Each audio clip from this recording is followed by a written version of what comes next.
Donald Trump y Elon Musk nuevamente son amigos. Esta es una pregunta que todos nos hicimos después de ver el memorial hacia Charlie Kirk en la que Donald Trump e Elon Musk estaban conversando muy profundamente. Pero para mí esta no es la pregunta más importante. Para mí la pregunta más importante es ¿por qué estas dos personas quisieran volver a ser tan amigos después de una ruptura tan fuerte en público? Bueno, pues para Elon Musk esto es muy obvio, pues son los intereses comerciales. Él quiere continuar ganando millones de dólares a través del gobierno y esto quedó muy claro cuando su hija Grok gana un contrato multimillonario para el gobierno. ¿Y qué gana Donald Trump con esto? Bueno, pues Donald Trump con este contrato y teniendo cerca a Elon Musk puede silenciar a una de las personas que más sabe y más lo detesta en el tema de Jeffrey Epstein y qué tan junto estaba Donald Trump. Pero esto no le ha funcionado porque nuevamente Elon Musk hizo estallar este escándalo. Todo esto con una revelación explosiva que vamos a analizar. Pero antes de ver cómo Elon Musk vuelve a traicionar a Donald Trump mostrando documentos que antes no se sabían y que relacionan aún más a Donald Trump con el caso de Jeffrey Epstein, quiero comenzar sobre lo último que se ha hecho público a la petición de que se hagan públicos, valga la redundancia, los archivos de Jeffrey Epstein. Y esta es la petición de descargo sobre la que Lauren O'Donnell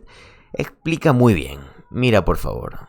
As one of the lowest ranking members of Donald Trump's criminal defense team, Donald Trump's attempt to illegitimately use federal power, including federal prosecutorial power, literally knows no bounds in either direction.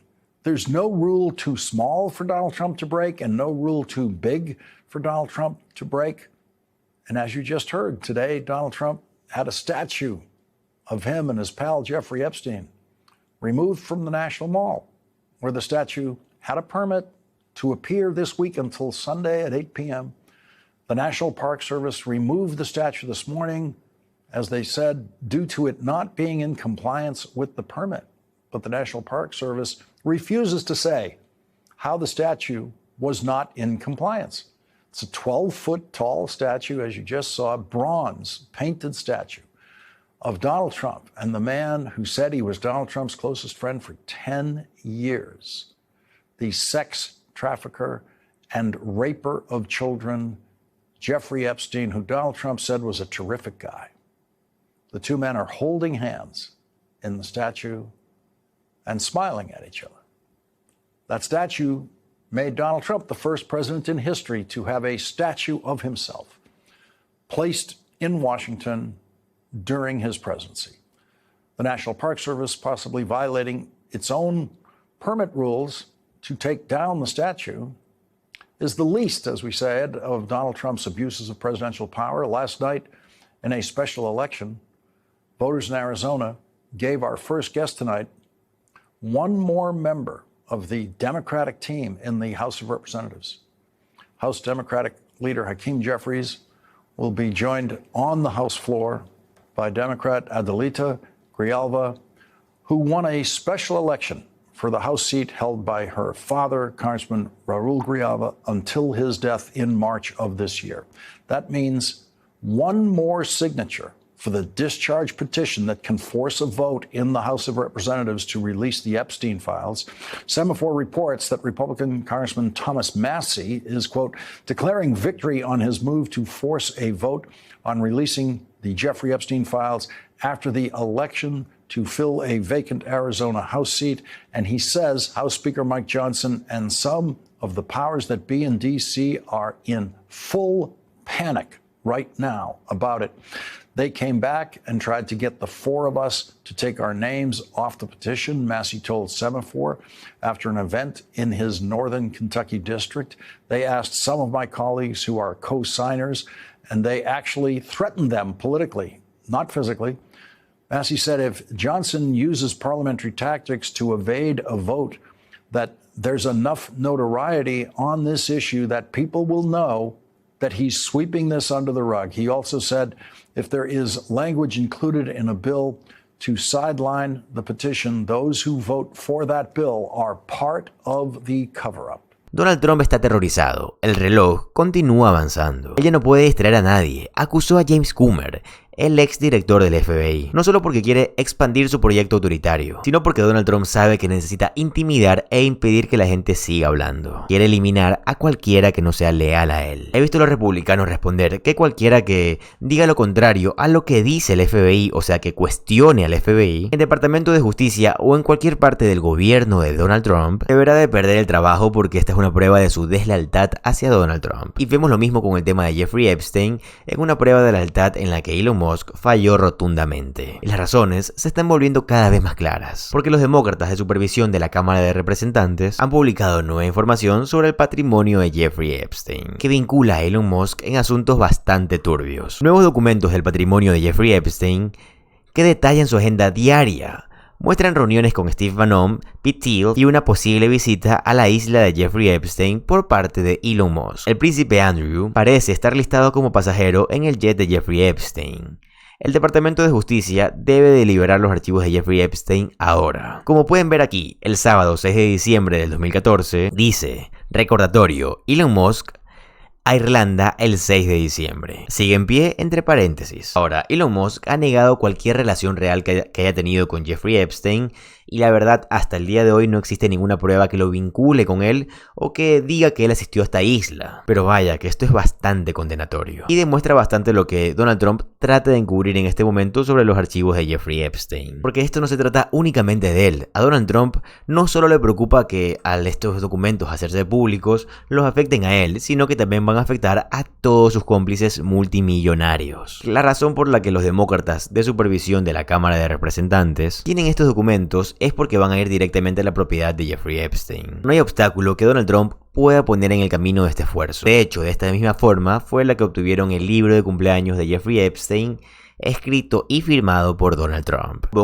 Así es como poco a poco continúan extrayendo más y más información. Es por esa razón que Donald Trump cada día está más asustado con que se hagan públicos más datos de los asociados con Jeffrey Epstein. Y quizás esta sea una de las razones por las que se está haciendo más íntimo de Elon Musk, a pesar de que haya sucedido todo lo que sabemos. No sabemos esto a ciencia cierta, pero lo que sí sabemos era que él sabía toda esta información y que simplemente podría ser aún más perjudicial para Donald. Hay tantas cosas que desglosar aquí y tantos caminos por los que podríamos ir, pero lo que sabemos al 100% es que Donald Trump no quiere que continuemos hablando de este tema. Él desea distraernos con cualquier otra cosa. Pero no podemos pensar que cada acción de Donald Trump es un intento de distraernos de los archivos de Jeffrey Epstein, que en gran medida sí, ciertas acciones de Donald Trump son con este objetivo, pero ciertas otras acciones no lo son, aunque lo cumplen. Como por ejemplo tenemos el hecho de que Donald Trump habla cada rato de Barack Obama, o el hecho de los cambios de nombre a equipos de fútbol que ha hecho Donald Trump. Lo que está haciendo con James Comey en este momento es un gran ejemplo de querer silenciar a cualquiera que quiera hablar en contra de él,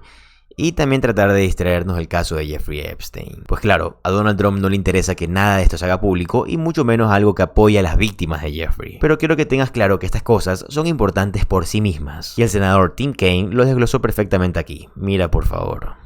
Well, Donald Trump has just installed a political hack to do his bidding. Since we talked, Jen, last week, Trump tweeted out essentially a challenge/threat to Pam Bondi saying, you're not going after my political enemies enough. I think that was supposed to be a private message and it went out to tens of millions of people and he deleted it because it's the kind of thing that gets cases thrown out of court for malicious prosecution. So he put in a loyalist as interim Eastern District of Virginia U.S. attorney who has no Virginia experience, who has no prosecutorial experience, and clearly he's told her, you've got to go after my enemies. But I'll raise it up one level. If you've looked at our Attorney General Pam Bondi's statement tonight, her statement on the indictment says, you know, we've indicted for the following reasons. And then the last line is, we will follow the facts in this case. Did Pam Bondi go to law school? You follow the facts before you indict someone for a crime. You do not indict them and say, well, now we got to go look for some facts. Her statement shows this thing is a complete political hatchet job. And I think it's going to blow up in the Trump administration's face because having practiced law in the Eastern District of Virginia for 17 years, I don't see any of the judges in this district dignifying this political persecution in any way. Andrew, I was just talking to Andrew Weissman about how Comey, and Comey also posted on Instagram and said, like, let's go to trial. Andrew said he could have a trial within 30 days, or that's his right, as I understand it. You can correct me if I'm wrong there. What does that look like? You said the rule of law should prevail. It doesn't feel like they have much of a case here that they've outlined. What does it look like if the rule of law prevails here? Well, it looks like there's, motions to dismiss the case for malicious prosecution. There may be some motion to dismiss it on the grounds that the U.S. attorney who is pursuing this is not lawfully in place. There's a statute that says when there's a vacancy, the DOJ can put an interim prosecutor in for 120 days. That 120 days had passed, and after 120 days, only the district court judges in a district can approve somebody to be the U.S. attorney. An article in the National Review, hardly a liberal publication earlier this week, said you can't put a new interim in to do your bidding once the 120-day period is passed. So I think the Comey attorneys have an awful lot of grounds to get this thing thrown out. Look, I've had major differences in the past with Jim Comey that I don't want to really get into, but the guy's entitled to the rule of law. He's entitled to fairness. He's entitled not to be victimized by a clearly trumped up political persecution. And so I'm going to do everything I can as the senator for this state to make sure that Donald Trump doesn't pervert our two U.S. attorneys' offices who have had a high standard for integrity. Donald Trump quiere que pienses que es inevitable. Y yo continúo diciendo esto dentro del programa porque creo que es bastante importante tenerlo en mente. Al principio de la administración de Donald Trump, él se alababa a sí mismo diciendo que su administración era la más popular, que había ganado su mandato de forma arrolladora, que la cultura había cambiado fundamentalmente. Y mucha gente erróneamente apoyó esta idea. Esto fue un cálculo político muy pobre. Pero bueno, yo acabo de cumplir con mi misión, que es informarte como lo hago absolutamente todos los días. Como siempre te digo, para mí lo más importante es tu opinión y me encantaría que la pongas en los comentarios. Además, si el video te gustó, te va a encantar suscribirte al canal, ya que subo videos así todos los días. Mi nombre es José Alvarado, soy economista y estoy comprometido a informarte diariamente. Nos vemos en el siguiente video. Adiós.